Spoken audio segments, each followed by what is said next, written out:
بسم اللہ الرحمن الرحیم.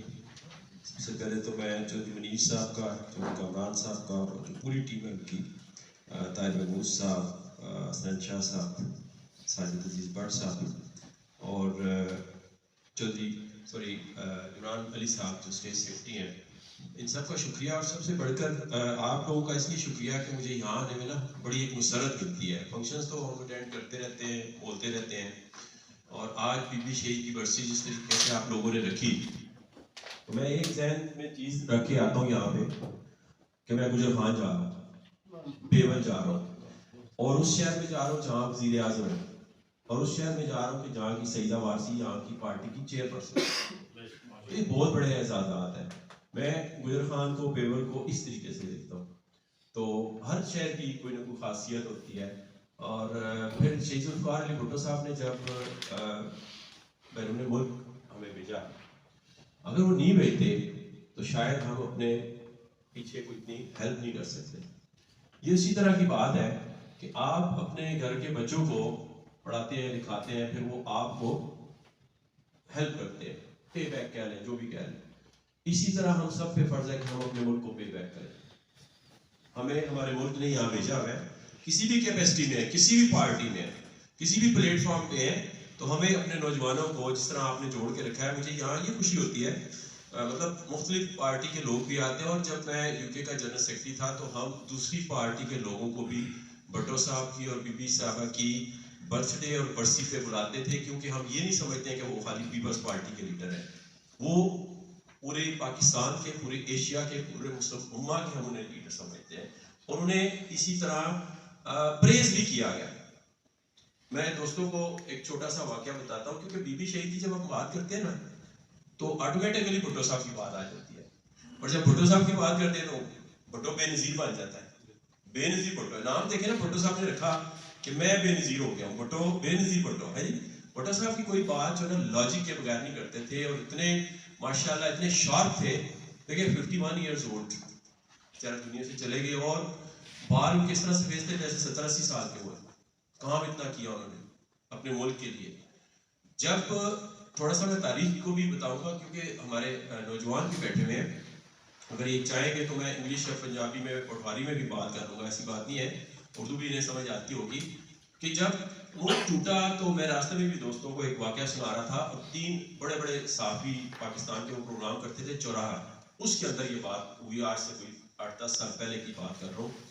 تو ڈاکٹر مبشر اسد صاحب جو پہلے وزیر خزانہ تھے پیپلز پارٹی حکومت کے، ان کے بھائی ڈاکٹر مہدی اسد بہت بڑے اسکالر تھے، وہ فوت ہو گئے تھوڑا سا پہلے. تو وہ اس پروگرام میں ایز گیسٹ تھے. اب وہ جب 3 بڑے، وہ سینئر صحافی تھے، مجیب الرحمان شامی، اعزاز صاحب اور اطہر عباس صاحب. اطہر عباس صاحب سرخے تھے، وہ پیپلی طرح ان کا رجحان تھا. باقی دونوں تو مطلب ازلی بھٹو صاحب کے مخالف. اب وہاں پہ ذکر ہوا، بھٹو صاحب کی برتھ ڈے پہ پروگرام تھا وہ، تو وہ ذکر ہوا جی کہ وہ جی مجیب الرحمان شامی صاحب کہنے لگے جی تو اس وقت تو قوم میں جذبہ تھا نا، وہ تھی تو بھٹو صاحب نے کیا کیا، ملک ٹوٹا تھا تو کیا مطلب کیسے آپ کیسے کہہ سکتے ہیں بھٹو صاحب کا. انہوں نے کہا ایک سیکنڈ مہدی اسد صاحب نے کہا، انہوں نے کہا جب ملک ٹوٹا تو 22 دسمبر کو بھٹو صاحب کو بریفنگ دی گئی، کیونکہ جب آئین نہ ہو نا آئین ملک میں تو automatically you become a chief martial administrator, either you are civilian اور یو آر آرمی پرسن. تو وہ بائی ڈیفالٹ ہوتا ہے، وہ چوائس نہیں ہوتی ملک میں جب آئین نہ ہو. تو آئین نہیں تھا تو بھٹو صاحب سویلین چیف مارشل ایڈمنسٹریٹر بنے. اور بھٹو صاحب کو پہلے دن بریفنگ دی گئی کہ پہلی تاریخ جو آ رہی ہے جنوری کی، اس کو جو سرکاری ملازمین ہیں تنخواہیں دینے کے لیے قومی خزانے میں پیسے نہیں ہیں. ملک ٹوٹ گیا نا، تو سارا چلا گیا، زیادہ حصہ وہی تھا. اور دوسرا انہیں کہا گیا ہے کہ جی گندم کا جو ذخیرہ ہے وہ 2 ہفتوں کا ہے، اس کے بعد بھوکے مرو. جی تو بھٹو صاحب نے کیا کیا، ملک ٹوٹا تھا تو کیا مطلب کیسے آپ کیسے کہہ سکتے ہیں بھٹو صاحب کا. انہوں نے کہا ایک سیکنڈ مہدی اسد صاحب نے کہا، انہوں نے کہا جب ملک ٹوٹا تو 22 دسمبر کو بھٹو صاحب کو بریفنگ دی گئی، کیونکہ جب آئین نہ ہو نا آئین ملک میں تو automatically you become a chief martial administrator, either you are civilian اور یو آر آرمی پرسن. تو وہ بائی ڈیفالٹ ہوتا ہے، وہ چوائس نہیں ہوتی ملک میں جب آئین نہ ہو. تو آئین نہیں تھا تو بھٹو صاحب سویلین چیف مارشل ایڈمنسٹریٹر بنے. اور بھٹو صاحب کو پہلے دن بریفنگ دی گئی کہ 1 تاریخ جو آ رہی ہے جنوری کی، اس کو جو سرکاری ملازمین ہیں تنخواہیں دینے کے لیے قومی خزانے میں پیسے نہیں ہیں. ملک ٹوٹ گیا نا، تو سارا چلا گیا، زیادہ حصہ وہی تھا. اور دوسرا انہیں کہا گیا ہے کہ جی گندم کا جو ذخیرہ ہے وہ 2 ہفتوں کا ہے، اس کے بعد بھوکے مرو.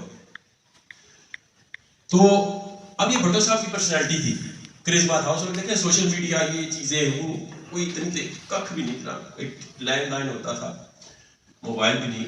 تو کہتے ہیں کہ with in 5 minutes colonel Gaddafi کی آفیشیل اسٹیٹمنٹ آئی کہ Pakistan can buy from pin to plane, ایک سوئی سے ایک جہاز تک پاکستان جو چیز مرضی خریدے، and I will pay the hard cash.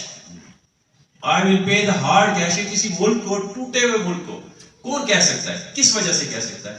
انہوں نے کہا کہ یہ بھٹو صاحب کی جو کرسمیٹک پرسنالٹی تھی، انہوں نے جو مڈل ایسٹ، فار ایسٹ، افریقہ، وہ افریقہ کے ملک کرنل قذافی صاحب تھے، اور یورپ، کون سا مڈل ایسٹ تھا. میں نے کہہ دیا کہ کس ملک کو بھٹو صاحب نے، جس کے ساتھ بیٹھے ہیں بھٹو صاحب کا وہ گرویدہ ہو گیا.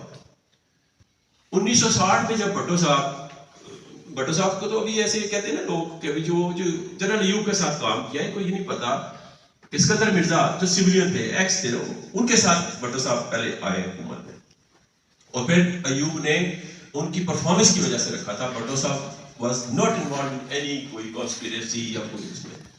تو 1960 میں بھٹو صاحب نے ایز منسٹر، نارمل منسٹر ہوتے ہیں جو، وہ دورہ کیا اپنا صدر کے ساتھ اقوام متحدہ کا، یونائٹڈ نیشنز کا. وہاں پہ بڑے بڑے لیڈر تھے، سوکارنو اور یو نیم اٹ. تو کہتے ہیں وہاں پہ بھٹو صاحب نے جب ان کی تقریر سنی سب کچھ، تو واپس آئے پاکستان. اور یہ یاد رکھیں کہ نوجوان وزیر تھے کامرس کے اور ان کے آئل اینڈ گیس کے، ان کے، اور اس وقت کا یہ کارنامہ تھا جب رشیا سے یہ آئل اینڈ گیس کا کیا، یہ بھٹو صاحب کا اسی وقت کا کارنامہ تھا. تو اب ان کا کام تھا کہ وہ بنی منسٹریز کے تعلق متعلق باتیں کرتے ہیں. اب یہ ان کی میتھ آف انڈیپینڈنس پڑھتے ہیں.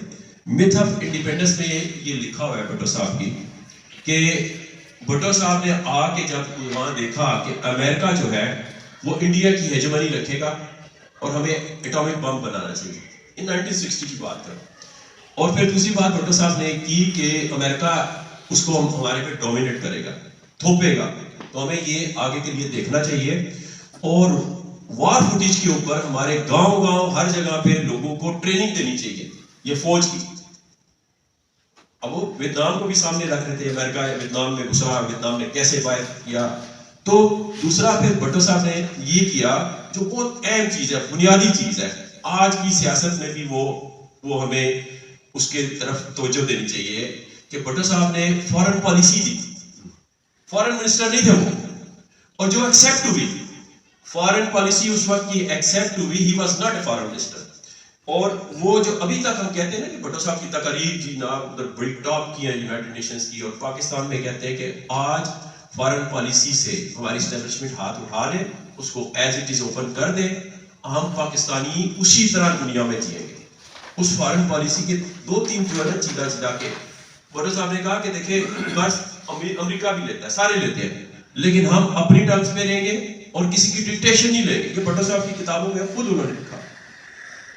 تو یہ ہے وہ چھوٹا سا میں بتا رہا ہوں کہ بھٹو صاحب کا ویژن جب شروع ہوا، اور پھر جب ایوب کے ساتھ معاملات خراب ہوئے، اور پھر وہ پاکستان کی پہلی پیپلز پارٹی ایسی بنی کہ جس میں انہیں خدرے سے بالکل ٹوٹے جوتے والا، پھٹے کپڑوں والا وہ بھی اٹھ کے نا بھٹو وہ کرنے لگ پڑا. بھٹو صاحب نے اس کو سوچ لی کہ یہ میں کچھ نہیں کروں گا، میں یہ آئین میں نہیں دے رہا ہوں، یہ آپ دے رہے ہو، عوام کا آئین ہے. 1 نہیں 2 دفعہ انہوں نے آئین دیا. اب یہ تاریخ میں تھوڑی سی اس لیے بتا رہا ہوں، سینئرز کو تو پتہ ہے، ہمارے ینگسٹرز کو بھی تھوڑا سا وہ ہو جائے. تو اس کے بعد جب پیپلز پارٹی بنی، پھر انہوں نے ویژن دیا، پھر آگے ان کو حکومت کا موقع ملا، اور دیکھ لیں کہ وہی بھٹو صاحب کے کام جو اس وقت کے کیے ہیں، ان کی آپ حکومت کے ٹینیور گنے نا تھوڑا سا ہے، لیکن اگر وہ بھٹو صاحب کے وہ کام نکال دینا تو یقین کریں پاکستان ایسے درم کر کے نیچے آپ کو نظر